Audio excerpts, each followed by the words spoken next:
What's going on, everybody? Today we're going to be talking about the number 7 recruiting class in the nation, Notre Dame.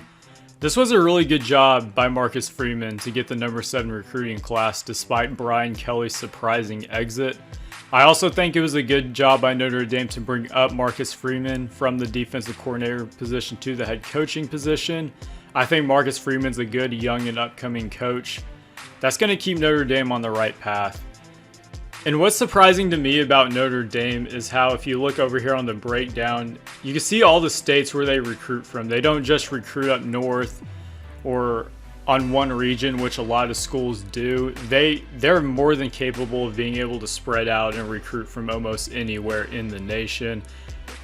That's always impressed me about Notre Dame. They've been able to do that. They did that this year. They were able to land the number 7 recruiting class in the nation. With that being said, going into the quarterback position, Notre Dame was able to land the number 21 quarterback in the nation, Steve Angeli. And look, this guy had a really good spring game for Notre Dame. He was 11 for 13 with 180 yards and a touchdown. And look, it might be the spring game, but for a true freshman that should still be in high school, coming in and putting those kind of numbers in during a spring game, that's still very impressive. That surprised me that he was able to come out and do that. Just for any freshman to be able to do that, that's really good. But that kind of shows you the kind of quarterback that this guy can be. He can come in and be a difference maker. And whenever this guy's name is going to be called upon for Notre Dame, I expect him to show up and do a really good job. Now going to the running back position, Notre Dame was able to land Jadarian Price from Denison, Texas, along as Jabron Payne from Cincinnati, Ohio. And both these guys have really decent speed. I could very well see this being a 1-2 punch for Notre Dame. And I could very well see either of these two guys getting touches their first year due to Kyron Williams' exit to the NFL draft. If Notre Dame can continue to get their running game going, I expect both these guys to play very big roles in Notre Dame in the future. Now going to the wide receiver position, Notre Dame was only able to land one wide receiver in Tobias Merriweather.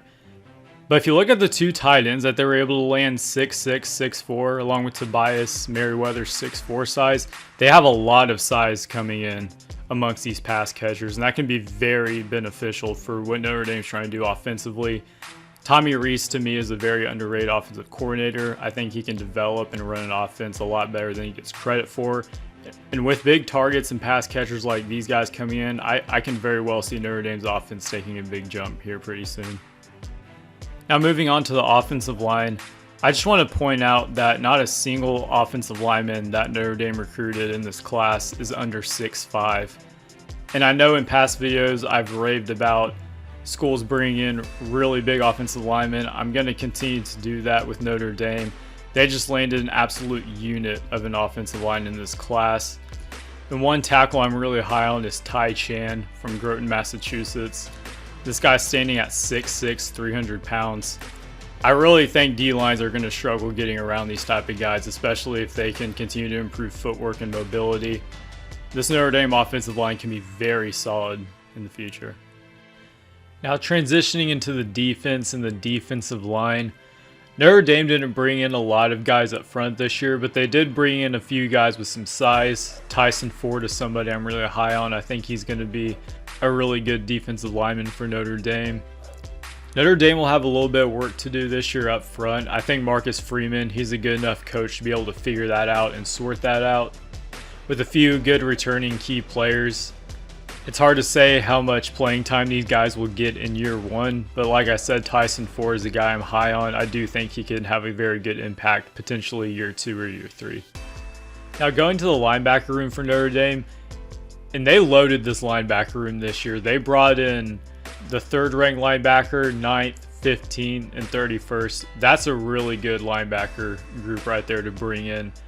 All of these guys have very high potential. You could really see any of these guys be a star player at that linebacker position for Notre Dame. Josh Burnham's a guy I really like. Jalen Sneed can very well play a huge impact. And you could even see a lot of these guys playing an impact year 1 in that linebacker room.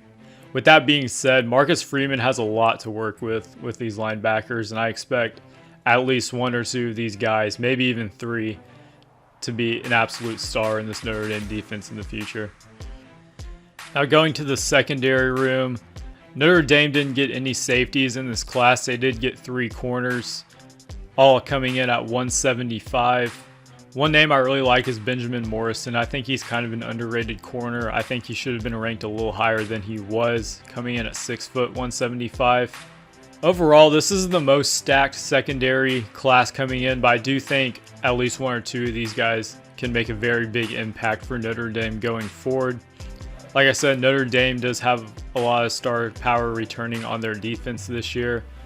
I don't know if a lot of these guys will see the field year 1, but expect a year 2 or year 3 push for at least a few of these guys. Now going on to the athletes and transfers, outside the 2 special teamers, we have defensive lineman Chris Smith, who will add on to the depth there. He's a transfer from Harvard, played very well over there. He's going to try to finish up his college career at Notre Dame. Then you have Brandon Joseph, the safety from Northwestern. This guy's going to be really good. He was really good at Northwestern. He had a really good one-handed interception a couple of years ago in the Big Ten championship game against Ohio State.